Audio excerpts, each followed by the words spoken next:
Hello, dear listeners, and welcome to the English Globe. And we are truly happy that you have joined us today for another detailed and beginner-friendly English learning podcast.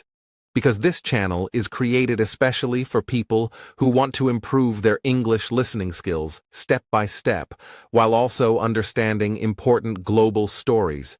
And in today's episode, Julia and I will talk about a topic that is appearing more and more in international news, which is the China-Canada trade deal and the question of why this growing economic cooperation is creating concern in the United States under President Donald Trump.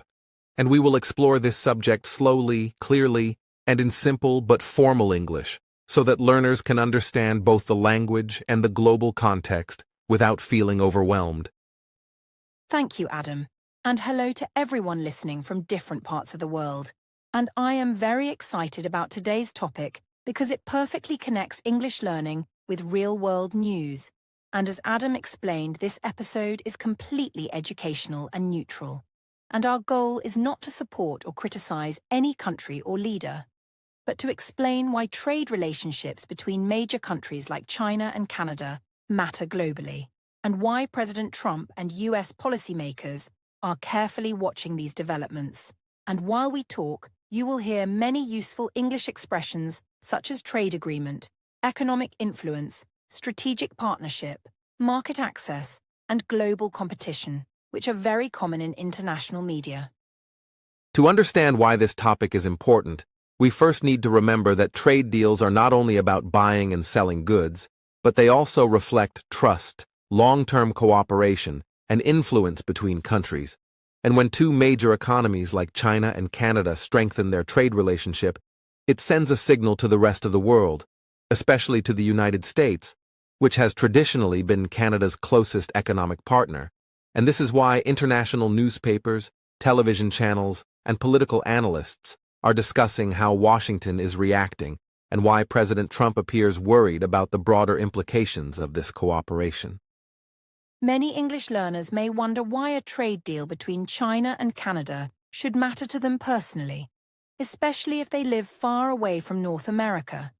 And the answer is that global trade affects prices, jobs, supply chains, and political relationships everywhere.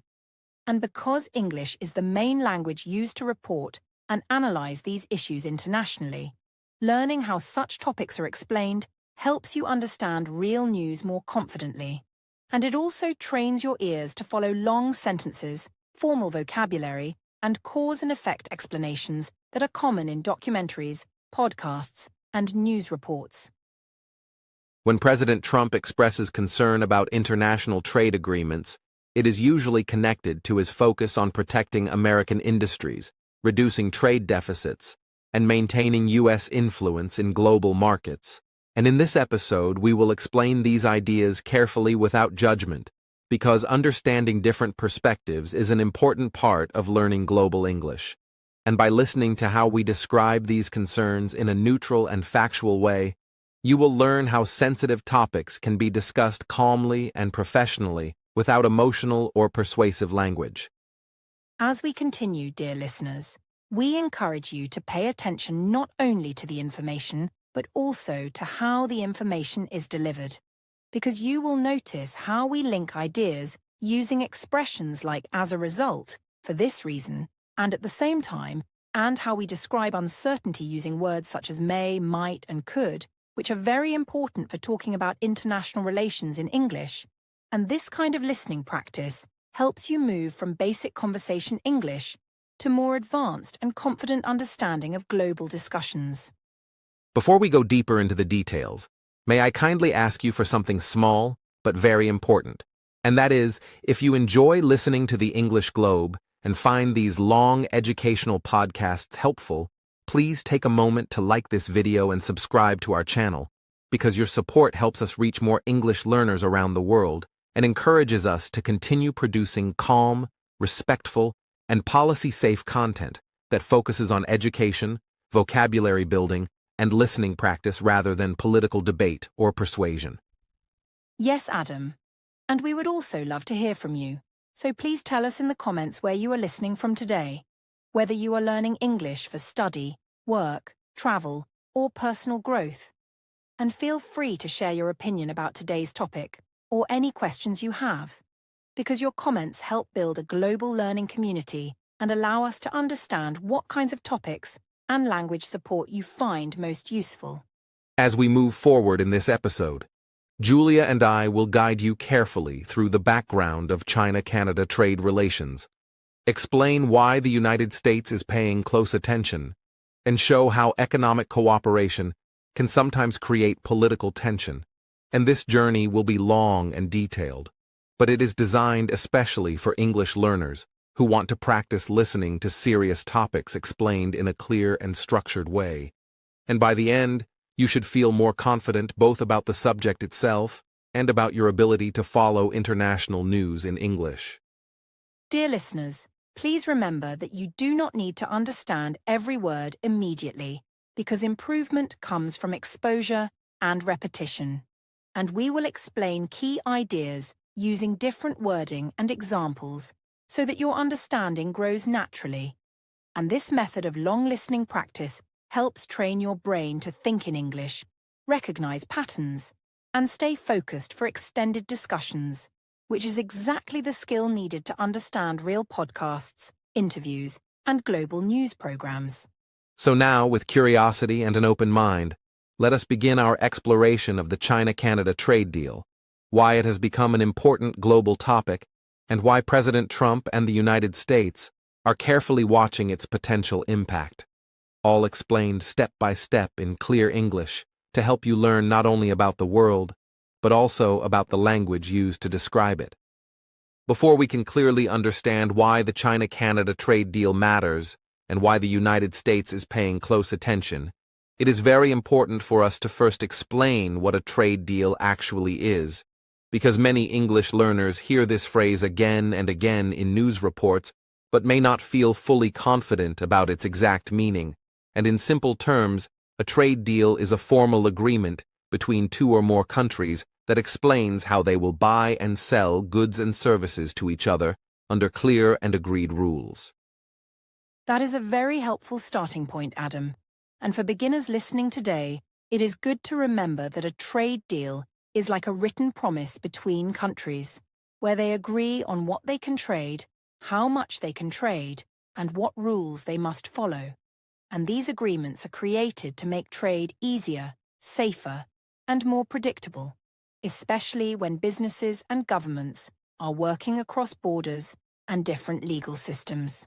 When countries trade with each other, they usually exchange two main things called imports and exports, and these are very common words in economic English.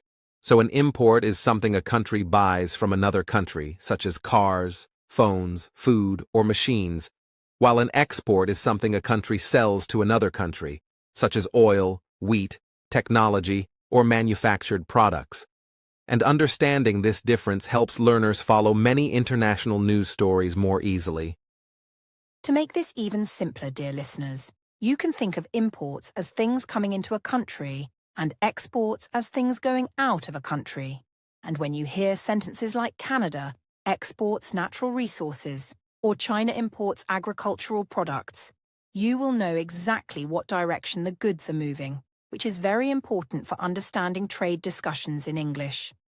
Another important word you will often hear when trade deals are discussed is tariffs, and a tariff is basically a tax that a government places on imported goods, which means when a product comes from another country, it becomes more expensive, and governments sometimes use tariffs to protect local companies or to influence trade behavior, and this is why tariffs often become a sensitive topic during trade negotiations and political discussions.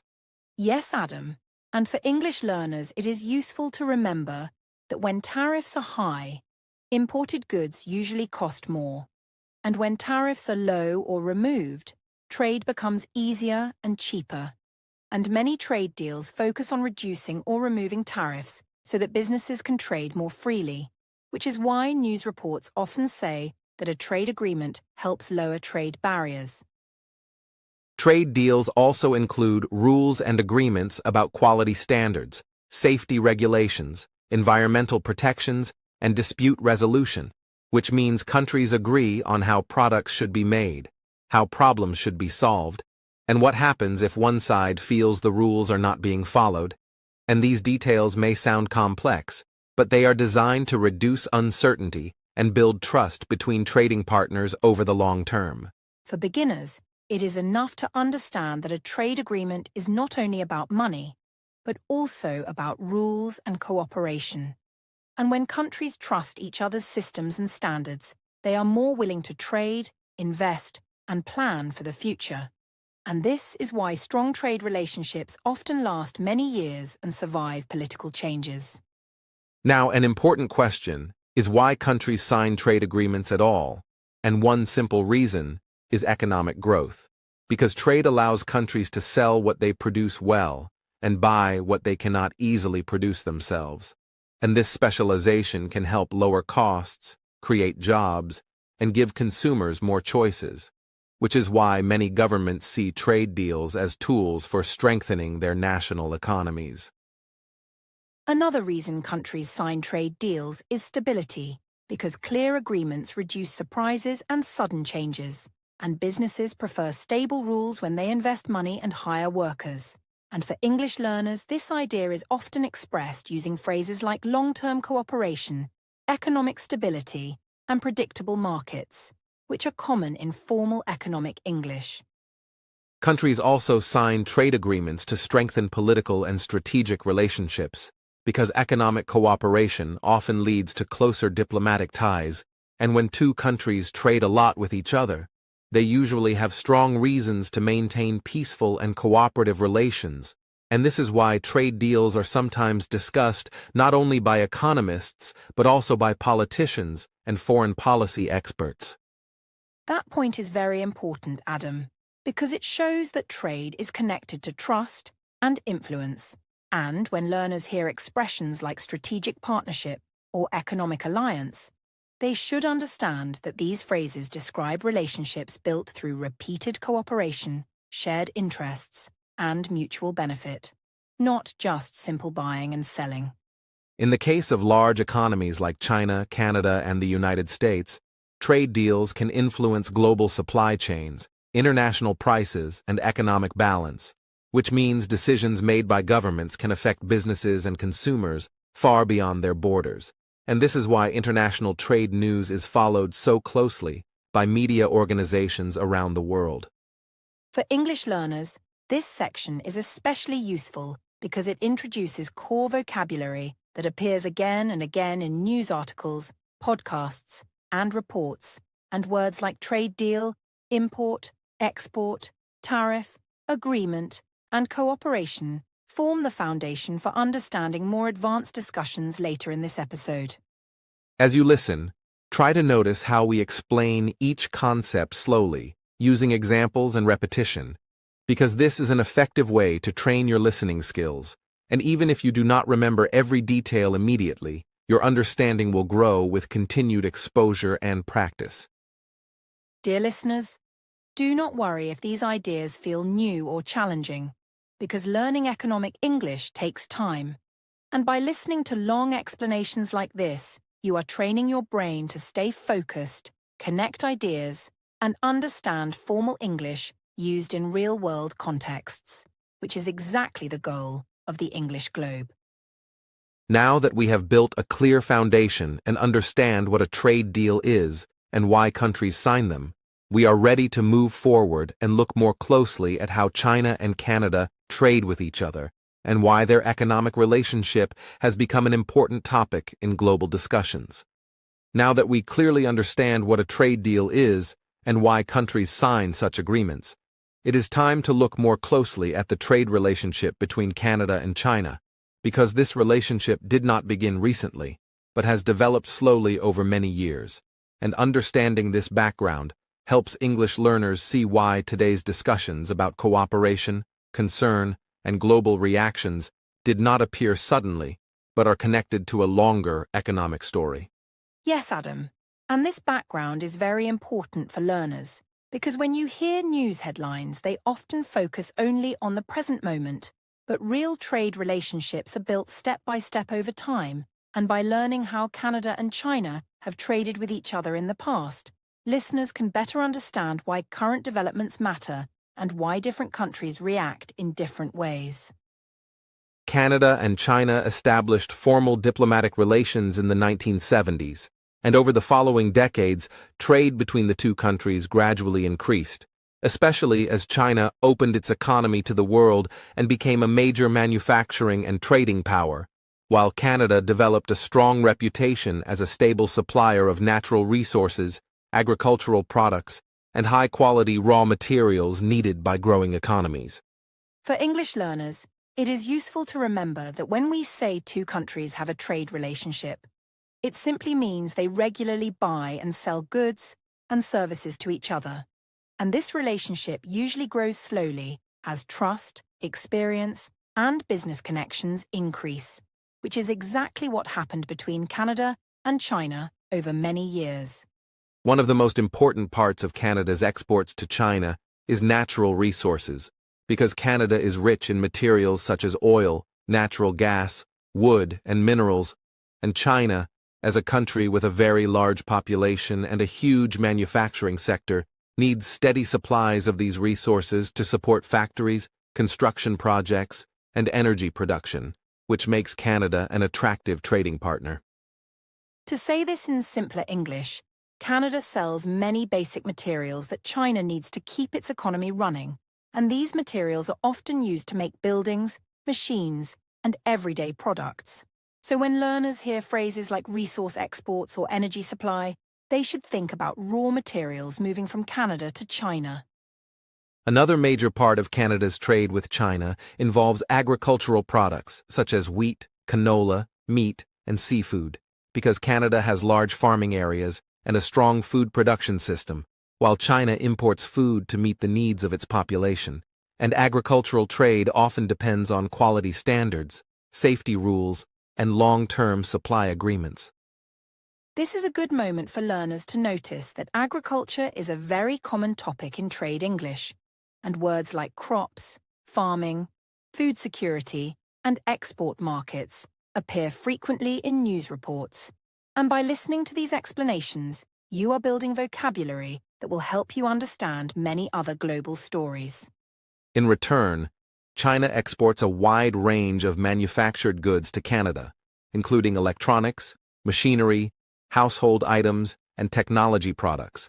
And because China is known as a global manufacturing center, Canadian consumers and businesses often rely on Chinese-made products for affordability and availability, which shows how trade flows in both directions. So for beginners, it is helpful to picture this exchange clearly, with resources and food often moving from Canada to China, and manufactured products moving from China to Canada, because this simple image helps you understand how trade creates mutual dependence, where each country benefits from what the other produces well.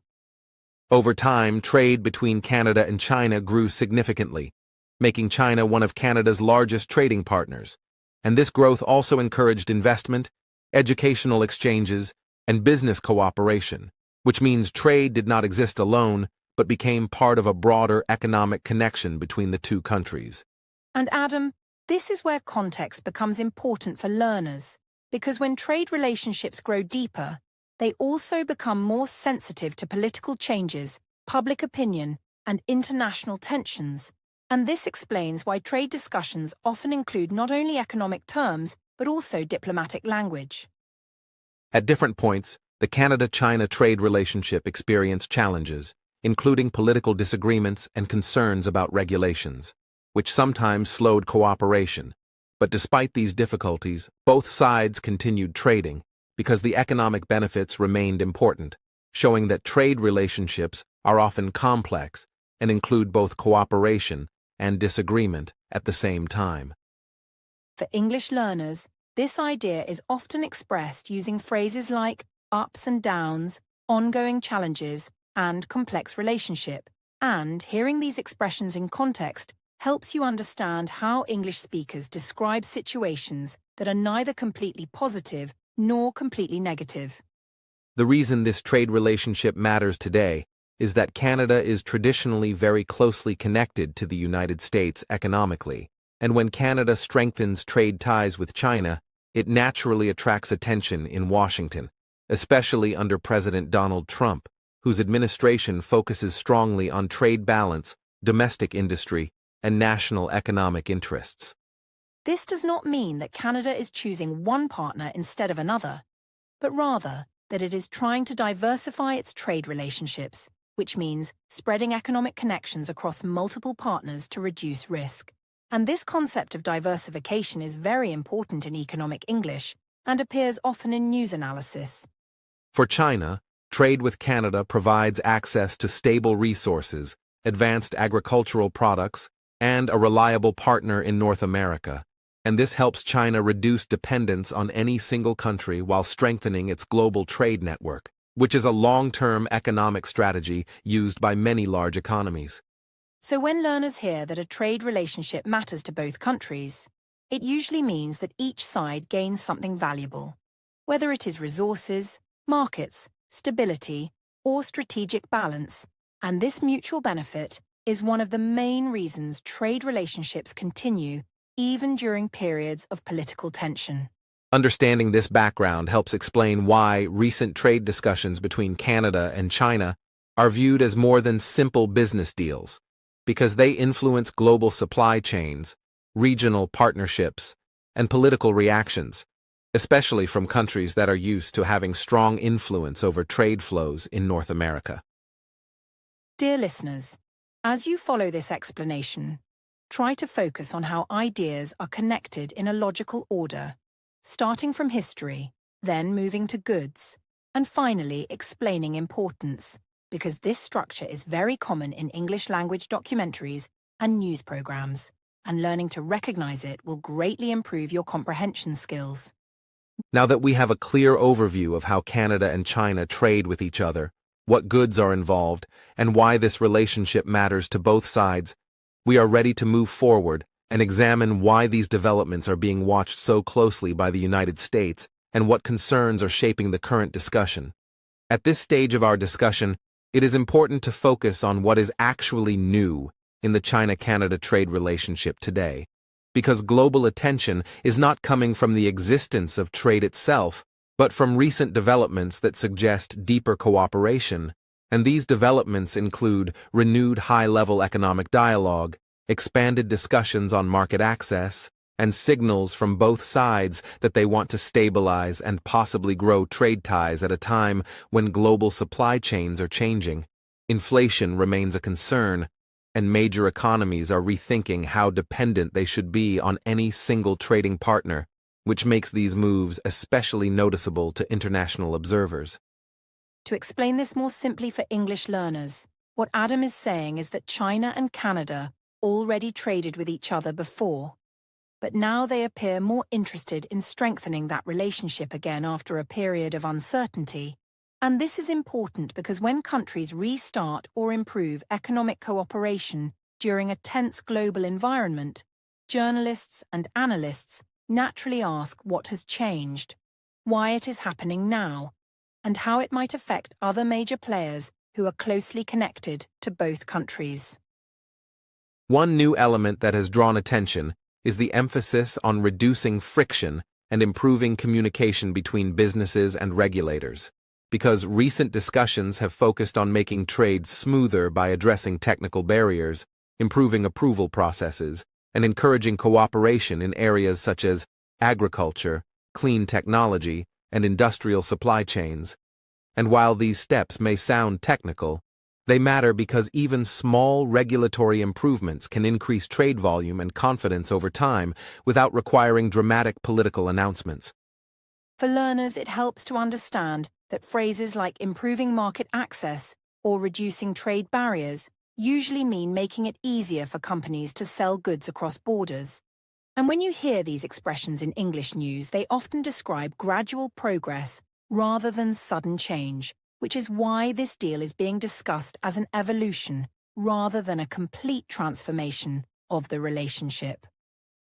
Another reason this moment feels important is the broader global context, because many countries are adjusting trade strategies due to disruptions caused by recent global crises, and Canada, like other middle-sized economies, is exploring ways to diversify trade so it is not overly dependent on one partner, while China is also seeking stable suppliers and markets to support long-term economic planning.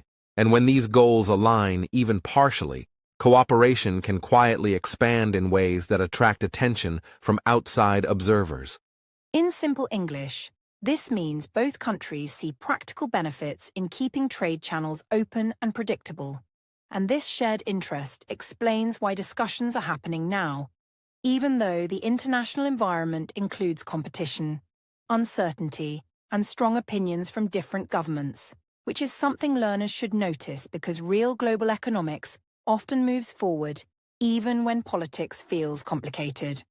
Global media are also paying attention because Canada's economy is historically closely linked with the United States, and when Canada explores stronger cooperation with China, it raises questions about balance, influence, and long-term strategy, especially under President Donald Trump, whose administration emphasizes trade fairness, domestic production, and national economic interests. And this context explains why reports often mention U.S. concern without needing to assume conflict or hostility. For non-native speakers, it is useful to remember that concern in news English does not automatically mean opposition or conflict, but often signals careful observation and strategic thinking. And understanding this nuance helps learners avoid misinterpreting headlines that are written to attract attention rather than explain details. It is also important to note that recent discussions between China and Canada are being described in cautious and measured language, focusing on economic cooperation rather than political alignment.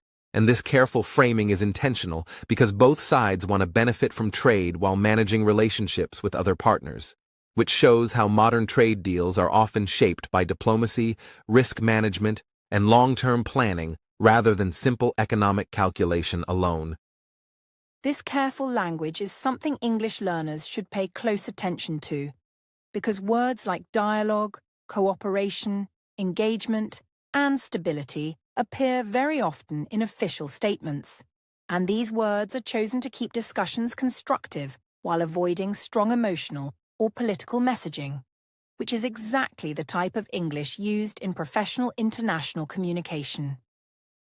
Another reason observers are focused on this deal is that it may expand cooperation in specific sectors such as agriculture, energy transition, and advanced manufacturing, where Canada has resources and expertise, and China has demand and industrial capacity, and even limited progress in these areas can influence supply chains, investment decisions, and long-term planning for companies operating across multiple countries. To summarize this point for learners, the deal matters now because it is happening at a moment when the world economy is adjusting. Both countries see practical benefits, and other major players are watching closely to understand how these changes might affect their own economic interests, which is why this topic appears frequently in international English language media. As English learners follow this discussion, it is important to notice that we are not predicting outcomes or making judgments, but instead explaining why developments are being noticed and discussed, because educational analysis focuses on understanding processes rather than choosing sides, and this approach helps learners build the language skills needed to follow serious global conversations with confidence and clarity. So, dear listeners, the key idea to remember from this section is that what is new about the China-Canada trade deal is not a single dramatic announcement, but a pattern of renewed engagement, cautious cooperation, and strategic timing. And by understanding how these ideas are explained in long, structured English sentences, you are not only learning about global trade, but also strengthening your ability to understand real international news. To clearly understand why the China-Canada trade deal is being watched so closely, it is very important to step back and look at the broader role of the United States in global trade. Because the U.S. is not just another trading country, but one of the world's largest economies, consumers, and financial centers, which means that changes in international trade relationships often have direct or indirect effects on American industries, jobs, prices, and long-term economic influence. And this is why U.S. leaders and policymakers carefully observe trade agreements formed between other major economies. In simpler English, dear listeners, this means that the United States pays attention to trade deals because what happens between other countries can also affect American businesses and workers.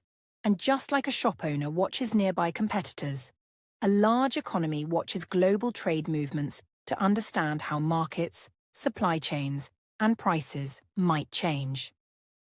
The United States has traditionally played a central role in shaping global trade rules through international institutions, trade agreements, and financial systems, and because many global transactions are conducted in U.S. dollars and rely on American banking systems, the U.S. has significant influence over how international trade operates, which creates a situation where trade is not only about goods moving across borders, but also about financial trust, regulatory standards, and access to large consumer markets. For learners, it is helpful to imagine global trade like a very large network where the United States sits at an important center because many countries want access to American consumers, American technology, and American investment. And this central position explains why U.S. reactions often receive strong attention in international media. When trade deals form between other countries, the United States often analyzes whether these agreements could reduce American exports, increase competition for U.S. companies, or shift supply chains away from American producers. And this cause and effect thinking explains why U.S. officials frequently respond with statements about fairness, balance, and national economic interests rather than emotional or ideological language. So when you hear expressions like protecting domestic industries or maintaining competitiveness, these phrases usually mean that the U.S. government is thinking about how American companies can continue to succeed in a world where other countries are also building strong trade partnerships. Global trade competition works because countries specialize in different products and services, and when one country forms a strong trade partnership, it may gain advantages such as lower costs, more reliable supplies, or better market access, which can create pressure on competitors to adjust their own strategies, and this competitive environment explains why trade deals are often seen as strategic tools rather than simple economic paperwork. For everyday understanding, you can think of this like students preparing for exams, because if one student studies with a strong group and shares resources, others may feel pressure to improve their own preparation. And in the same way, countries respond to trade deals by strengthening their own economic plans. Trade influence matters economically because it shapes long-term growth, employment opportunities, and technological development. And when a country maintains strong trade connections, it can attract investment, encourage innovation, and increase productivity, which is why governments consider trade policy a core part of national economic planning rather than a secondary issue. This is why English learners often hear phrases like economic leadership or global competitiveness, because these expressions describe how countries measure their success not only by military or political power, but also by their ability to trade, produce, and innovate effectively.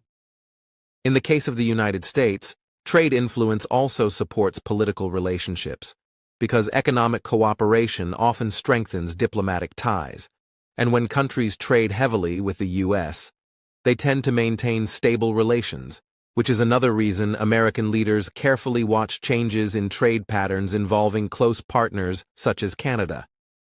For learners, it is important to notice that trade discussions often connect economics and diplomacy, and this is why words like partnership, alliance, and cooperation appear frequently in both economic and political English.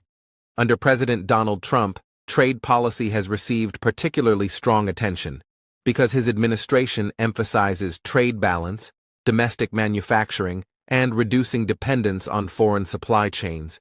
And this focus increases sensitivity to new trade arrangements that may influence American economic positioning, even when those arrangements are presented as cooperative and non-confrontational. This does not mean that every trade deal is viewed as a threat, but rather that it is evaluated carefully. And learners should understand that evaluation is a normal part of global economics, not a sign of immediate conflict. When global observers discuss the United States' role in trade, they often emphasize its ability to shape standards, enforce rules, and influence negotiations, and this role explains why U.S. reactions are included in reports about trade deals, even when the U.S. is not directly involved in the agreement itself. For English learners, this is a good reminder that news stories often include multiple perspectives to show the full picture, and understanding these perspectives helps you follow international reporting more confidently. Ultimately, the United States watches trade deals closely because economic influence supports long-term stability, innovation, and global standing. And when trade relationships change elsewhere, U.S. policymakers assess how these shifts may affect American growth, employment, and leadership within the global economic system. So, dear listeners, the key message of this section is that the U.S. role in global trade is large, interconnected, and strategic. And by learning how this role is explained in clear and neutral English, you are improving your ability to understand real economic discussions that appear daily in international news. With this global context in mind, we are now better prepared to explore why specific trade developments, such as the China-Canada deal, receive attention from Washington, and how these reactions fit into the larger picture of global economic competition and cooperation.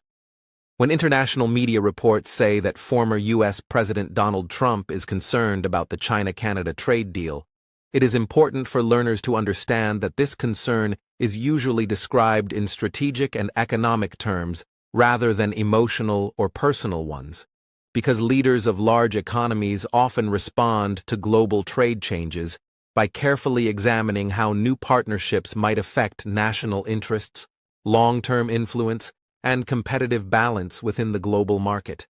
In very simple English, this means that when big countries see new trade relationships forming, they naturally stop and think about how those relationships could change the current situation.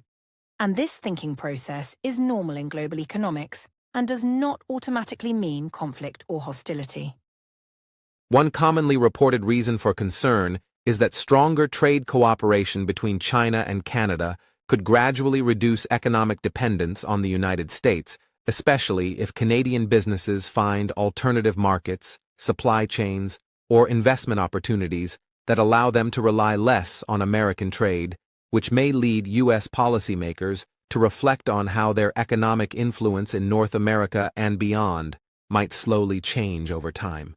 For learners, it helps to think of this like friendship groups, because if two friends start spending more time together, others may simply notice the change and think about how relationships are evolving without assuming anything negative is happening.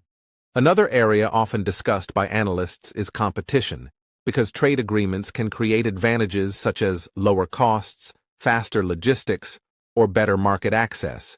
And when one country gains these advantages through new partnerships, others may feel pressure to respond in order to protect their industries, workers, and long-term economic growth, which is why trade competition is frequently mentioned in news reports about international agreements. So when you hear words like competition or pressure in English news, they usually describe economic challenges rather than political conflict, and understanding this difference is very important for English learners following global stories. Media reports also mention strategic concerns because trade is closely connected to long-term planning, infrastructure development, and technological cooperation, and when countries increase collaboration in these areas, observers often analyze how this could shape future economic networks, especially in sectors such as energy, transportation, and advanced manufacturing. In everyday terms, this means countries think about the future, not only about today, and they ask questions like, who will supply important materials? Who will build key technologies?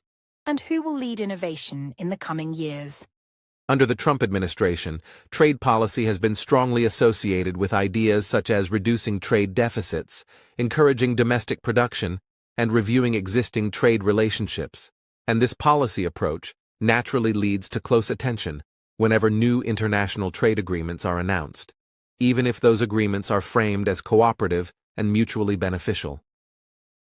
It is very important to notice, dear listeners, that attention does not always mean opposition, because sometimes it simply means careful evaluation, which is a common and expected behavior in international economics. Another reported concern involves standards and regulations, because trade deals often include agreements about product quality, labor practices, and environmental rules.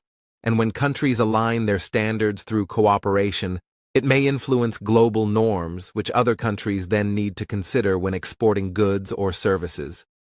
For learners, this explains why news articles often mention rules and standards, because trade is not only about selling products, but also about agreeing on how those products are made and traded.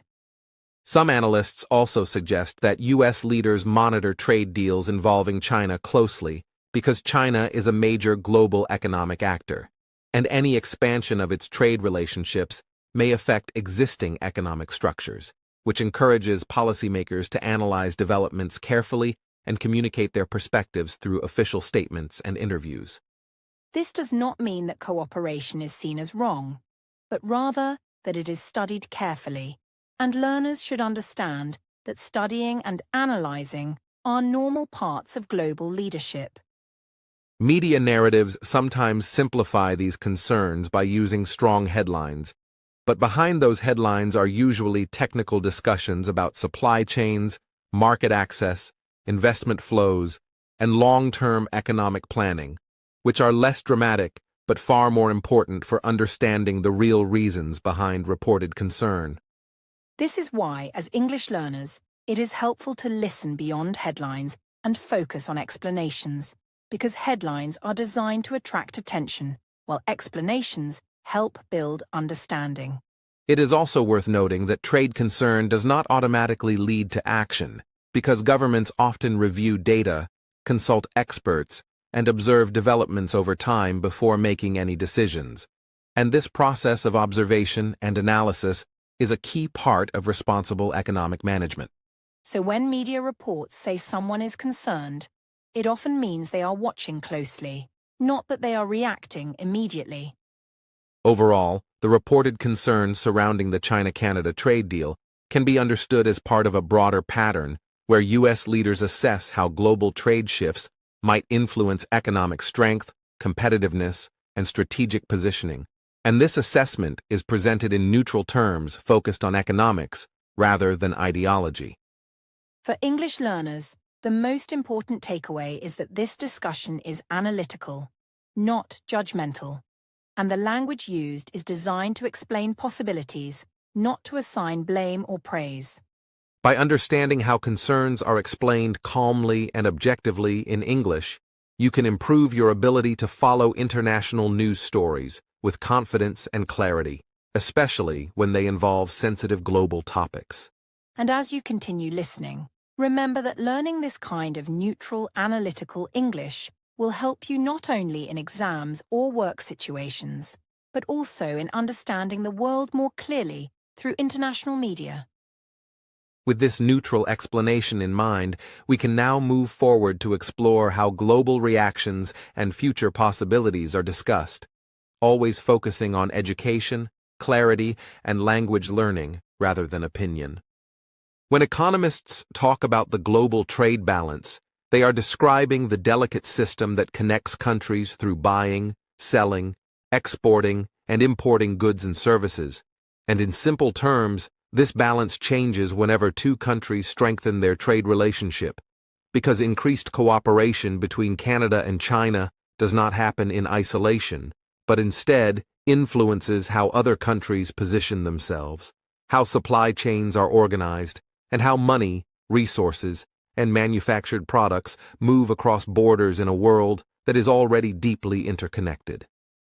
To make this easier for English learners to understand, imagine global trade as a large marketplace where many countries are buyers and sellers at the same time.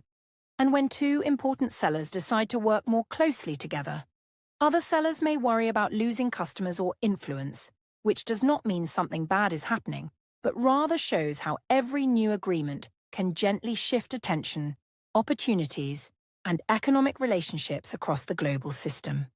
From a neutral economic perspective, when Canada and China expand trade cooperation, it can slightly rebalance where goods come from and where they go, because countries that once relied heavily on one major trading partner may now diversify, meaning they spread their trade across several partners to reduce risk, improve stability, and secure better long-term economic outcomes, which is a common and practical strategy used by nations in a competitive global economy. For learners, the key idea here is that global trade balance is not about winners and losers in a dramatic sense, but about adjustment and adaptation, because countries continuously respond to new deals by improving their own industries, negotiating new agreements, or changing trade priorities, which helps explain why international trade news often sounds complex but usually reflects slow, careful changes rather than sudden economic shocks.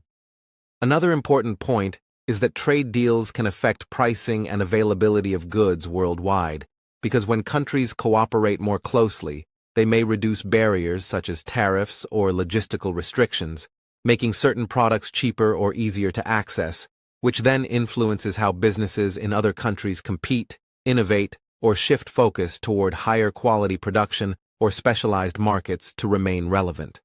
This is useful for English learners because understanding these cause and effect relationships helps you follow global news more confidently, especially when journalists talk about markets reacting, investors watching developments, or governments adjusting strategies, since these phrases often refer to the same basic idea that changes in trade partnerships influence economic decisions far beyond the two countries directly involved.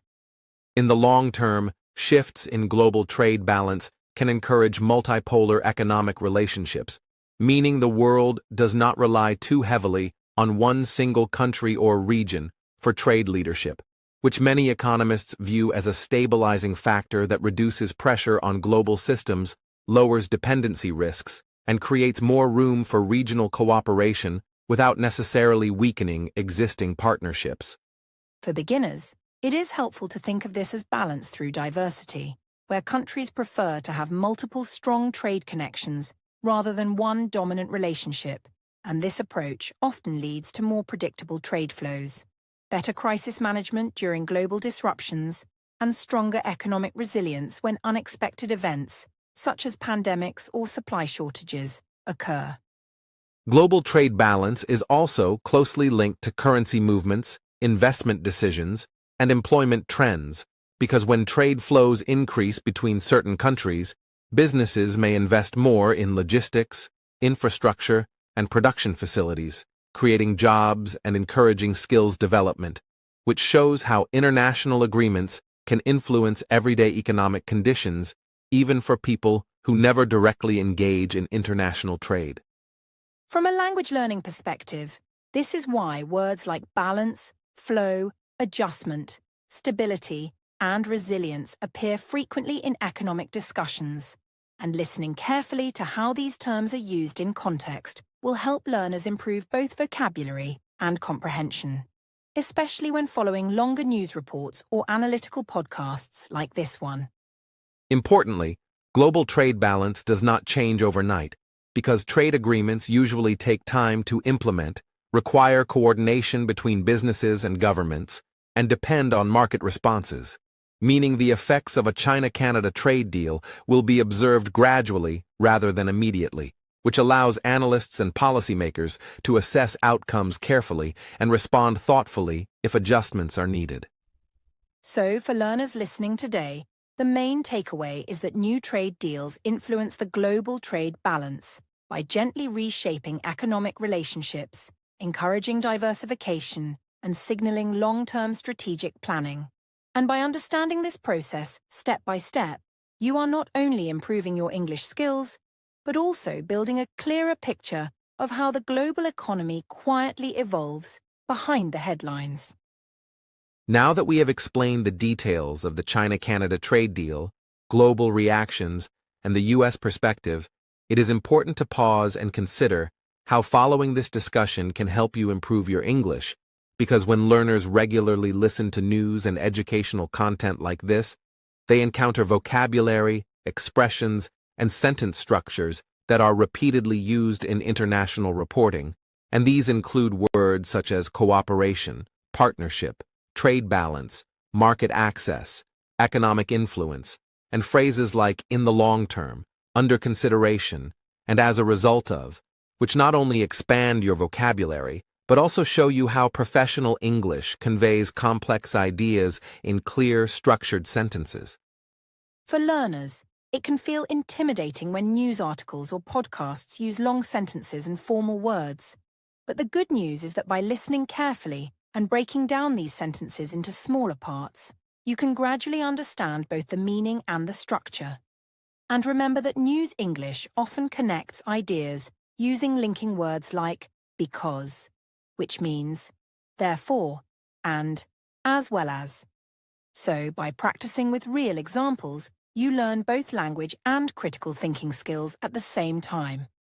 Another useful aspect of following discussions like this is that you become familiar with sentence patterns that are very common in international news. For example, constructions like X is being observed closely because Y may affect Z, or analysts suggest that when A happens, B can occur, which are repeated in multiple contexts to explain cause and effect, probability, and strategic thinking. And by hearing these patterns in full-length explanations, learners train their ears to recognize how English structures information logically even when sentences are long and contain multiple clauses. It is important to encourage learners not to be discouraged by long sentences, because every complex sentence can be divided into smaller ideas, and by focusing on key words, repeated phrases, and the general flow, you gradually build comprehension. And this skill is exactly what helps you understand documentaries, news broadcasts, and analytical podcasts without needing to translate everything word by word.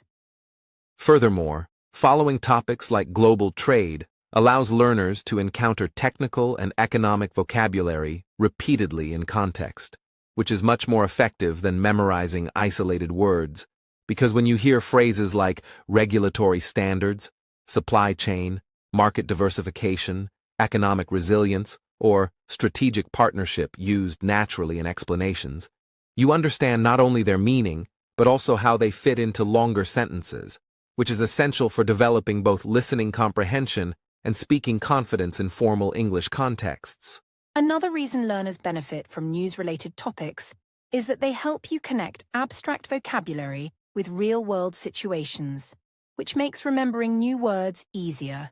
And for example, when we discussed trade balance, global influence, or market access, you also learned about cause and effect relationships, timing, and strategy, which not only improves English, but also teaches how to think critically about information presented in media. In addition to vocabulary, listening to carefully structured podcasts provides exposure to stress, intonation, and rhythm in professional English, because speakers often emphasize key words, pause at natural breaks, and link clauses with transitions, which mirrors what you would hear in international news broadcasts, and practicing listening in this way helps you internalize these patterns so that later you can both understand and reproduce them in your own speaking and writing without having to consciously think about every single grammar rule. For learners who worry that international news is too difficult, it is helpful to remember that our podcast breaks every concept into small explanations, repeats important terms, and reformulates ideas using different words. And by listening multiple times, you train yourself to gradually follow long sentences, recognize cause and effect connections, and understand specialized vocabulary, which makes difficult English much more approachable and less intimidating over time. Another key point is that following topics like the China-Canada trade deal helps learners notice the subtle difference between descriptive language and persuasive language in news English. Because in professional international reporting, analysts often explain developments using neutral verbs such as report, observe, suggest, note, or analyze, rather than strong judgmental words. And understanding this distinction allows learners to read, listen, and discuss sensitive topics safely while maintaining neutral language themselves. For learners, this is very encouraging because it shows that even when sentences are long or vocabulary is advanced, you can still understand the content and discuss it in English safely without being drawn into political opinion or argument, which is exactly the kind of skill you need to follow global news and participate in professional discussions. Finally, this type of podcast demonstrates listening strategies that learners can use for any complex topic. Focusing on key nouns and verbs, noticing repeated phrases, connecting cause and effect with transition words, and summarizing each paragraph mentally or in notes. And by practicing these strategies repeatedly, you build not only listening comprehension, but also reading and speaking skills. Because the patterns and vocabulary you hear in professional English are the same patterns and vocabulary used in international news articles, reports, and official statements. So, dear listeners, the main takeaway from this section is that topics like trade deals and international economics are not only about understanding global events, but also about learning English in context, because by following long explanations, noticing sentence structures, repeating and reformulating key ideas, and practicing listening strategies, you gradually become more confident in handling professional English, and you can approach complex news topics without fear, knowing that every new term and pattern you understand is a step toward fluency.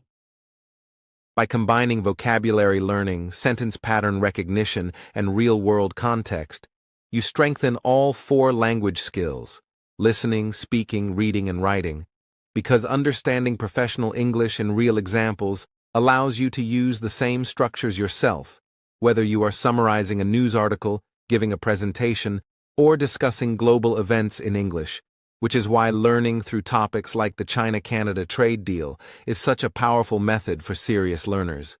So, dear learners, keep in mind that even when news English seems complex, your focus should be on understanding main ideas, noticing repeated vocabulary, following linking words, and recognizing how sentences explain cause and effect. And by doing this consistently, you will gradually improve comprehension, feel more comfortable with professional-level English, and gain confidence in following and discussing international topics without feeling overwhelmed. One of the first points I want to make for learners is that trade deals are often misunderstood, because when news headlines report on a new agreement, people sometimes assume that it represents a political attack, competition, or conflict. But in reality, trade deals are primarily economic arrangements that outline how countries exchange goods, services, or investments. And while politics can influence trade, the purpose of a trade agreement is usually practical: to make business easier, reduce costs, improve market access, and establish clear rules for transactions, which helps countries plan their economic growth without assuming immediate tension or hostility between governments. For learners, it is helpful to remember that headlines often use strong or dramatic words to attract attention, but these words do not always reflect the true content of the deal. And by listening carefully to detailed explanations, you can see that most trade agreements focus on cooperation, mutual benefits, and long-term planning, rather than creating conflict or attacking other countries, which is a very common misconception among news audiences who read only titles or short summaries. Another common misunderstanding is that increased trade between 2 countries automatically reduces opportunities for a third country or threatens its economy. But the reality is more nuanced, because global trade is interconnected, and partnerships like the China-Canada trade deal may shift patterns gradually, allowing multiple countries to adjust, diversify, and even benefit from new flows of goods, capital, and expertise. And professional analysts emphasize that economic influence is rarely zero-sum, meaning that one country's gain does not automatically equal another country's loss, which is a subtle but important concept for learners to understand when interpreting news reports. For English learners, it helps to connect this idea to everyday examples, such as thinking about school projects. If two classmates collaborate on a big project, it does not mean other students are harmed. Instead, everyone may find new ways to contribute, share resources, or learn from the collaboration. And in the same way, international trade is about cooperation, adaptation, and finding opportunities for multiple participants rather than creating a single winner or loser. Many listeners may also assume that trade deals always involve immediate and visible effects, but in reality, the outcomes often take months or even years to appear.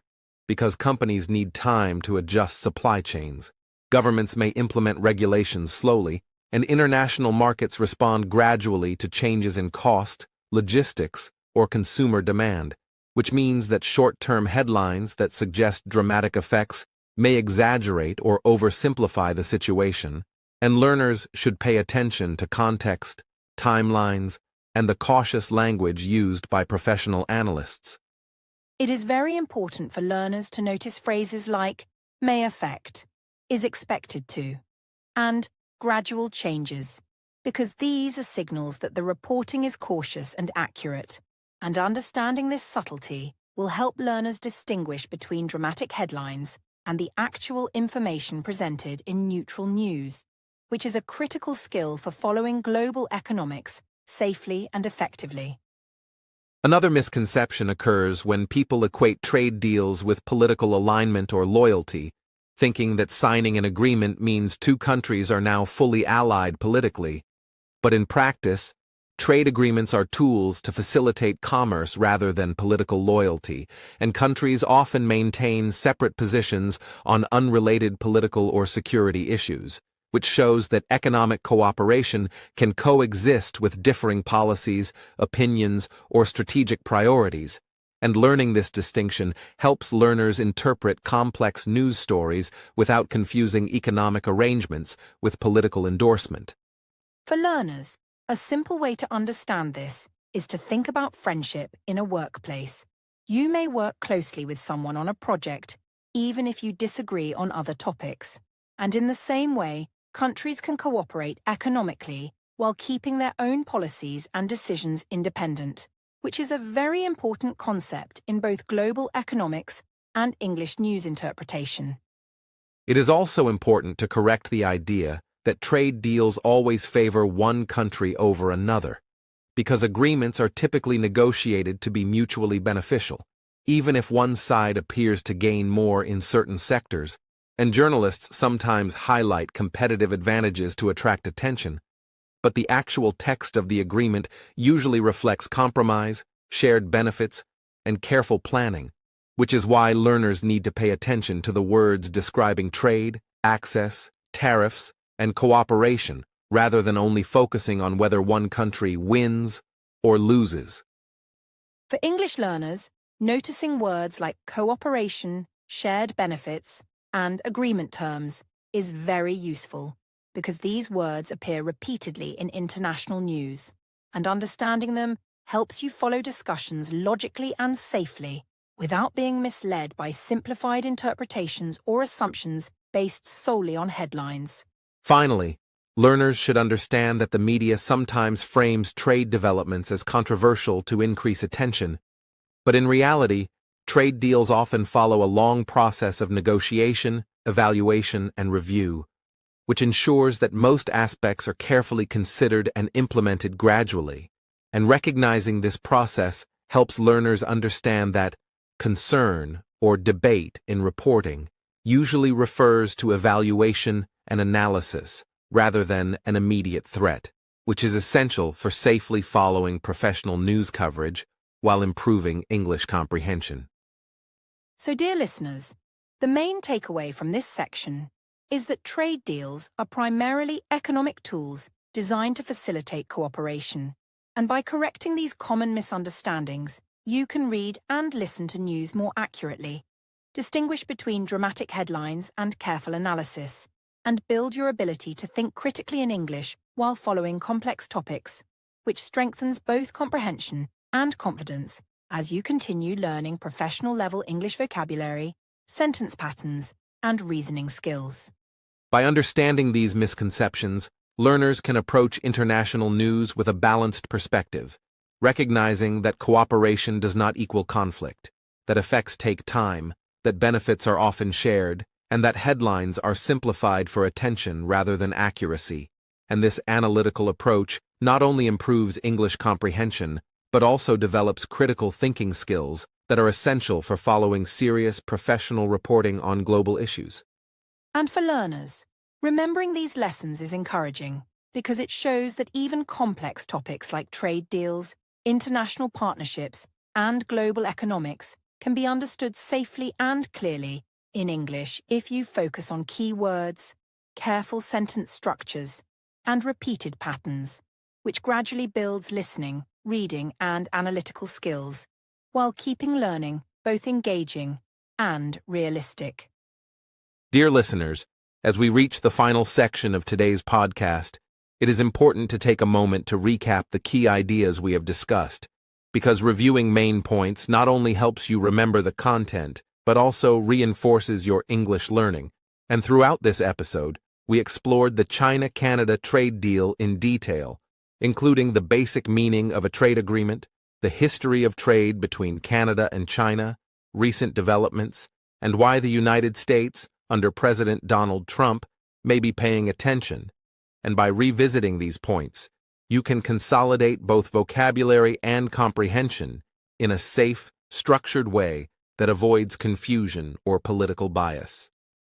Yes, Adam, and dear learners, this recap is a chance to hear the important words and phrases again, because repetition is one of the best tools for mastering English.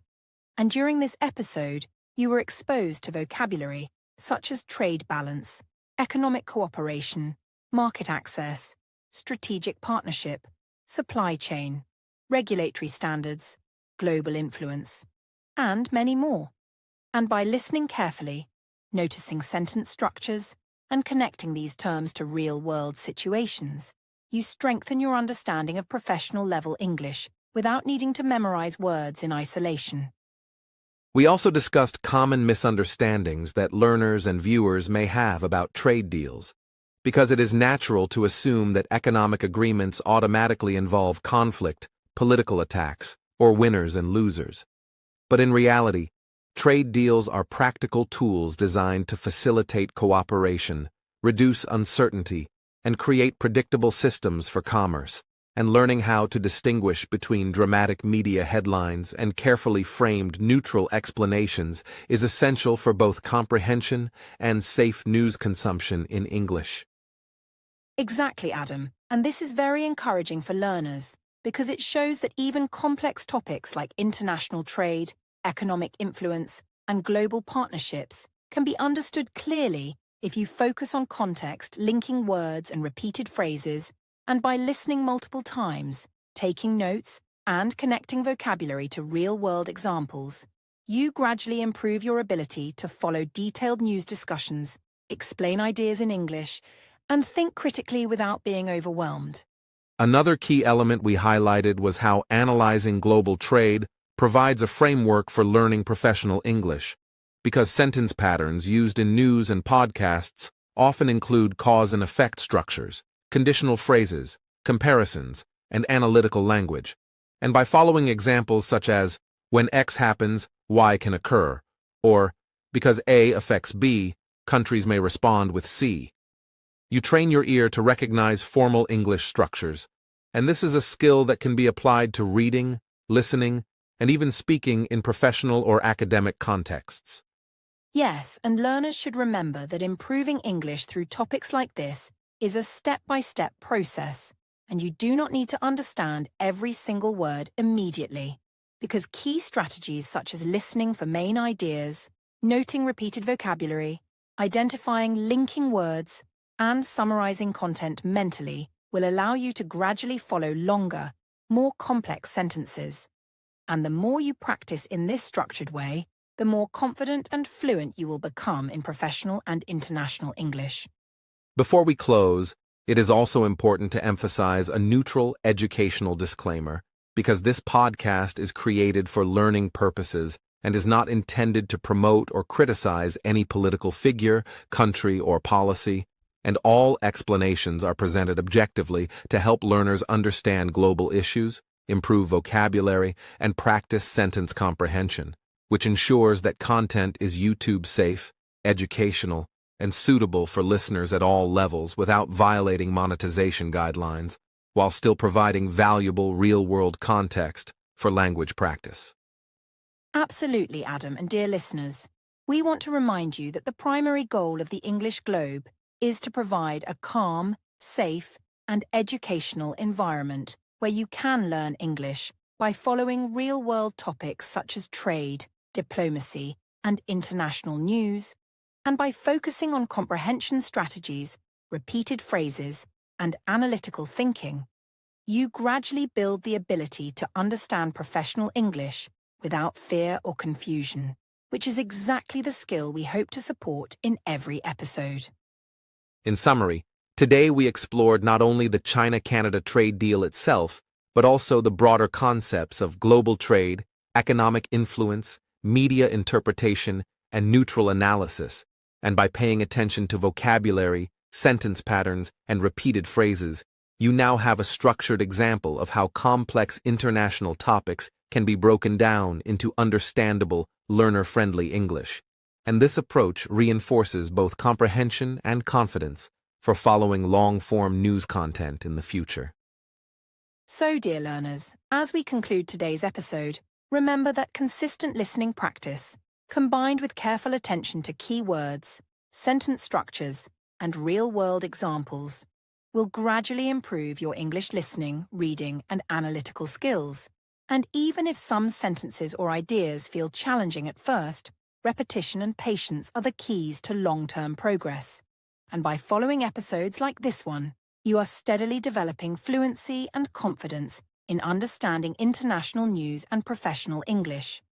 Finally, we encourage you to continue exploring similar topics, take notes of new vocabulary, review sentence structures, and practice summarizing main ideas in your own words, because these strategies will help you retain information, apply English more naturally, and become more comfortable with the formal expressions used in news, podcasts, and academic or professional discussions. And by consistently using these methods, you strengthen both language skills and global awareness at the same time. Dear listeners, thank you very much for joining us today on the English Globe, and we hope this episode has provided valuable insights not only into the China-Canada trade deal, but also into practical strategies for learning English through real-world topics. And remember to stay motivated, practice regularly, and apply the vocabulary and sentence patterns we discussed, because with patience and consistent effort, your comprehension, confidence, and ability to follow complex English content will continue to grow steadily.